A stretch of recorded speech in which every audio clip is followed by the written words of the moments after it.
میرے آقا کی ساری زندگی قرآن، کبھی والضحیٰ، کبھی واللیل اذا سجا، کبھی یا ایھا المزمل، کبھی یا ایھا الرسول، کبھی طٰہٰ، کبھی یاسین. یہ قرآن تو میرے مصطفیٰ کی محبت میں بنتا چلا گیا، بنتا چلا گیا، بنتا چلا گیا.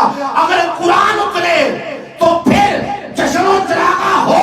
ارے جس رات بی بی آمنہ کی گود میں وہ آئے ہوں گے جن کے سینے میں قرآن اترا، اس میلاد کی عظمت کا عالم کیا ہوگا؟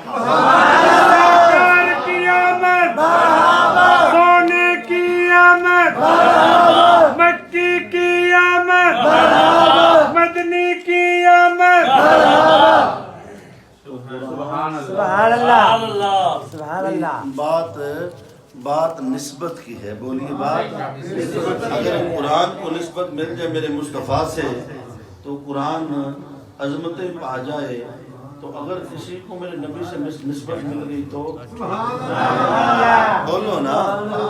پھر دیکھیں نا صحابہ کرام کا اتنا بڑا مقام، اتنا بڑا مرتبہ کہ کوئی غوث قطب ابدال ولی میرے آقا کے صحابہ کی برابری تو دور کی بات، قدموں کی خواب کی برابری بھی نہیں کر سکتا.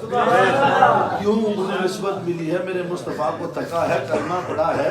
اب ساری زندگی کو جتنی مرضی عبادت کر لے، ریاضت کر لے، جاگ لے، اٹھ لے، جتنا مرضی مجاہدہ کرے، میرے آقا کے ایک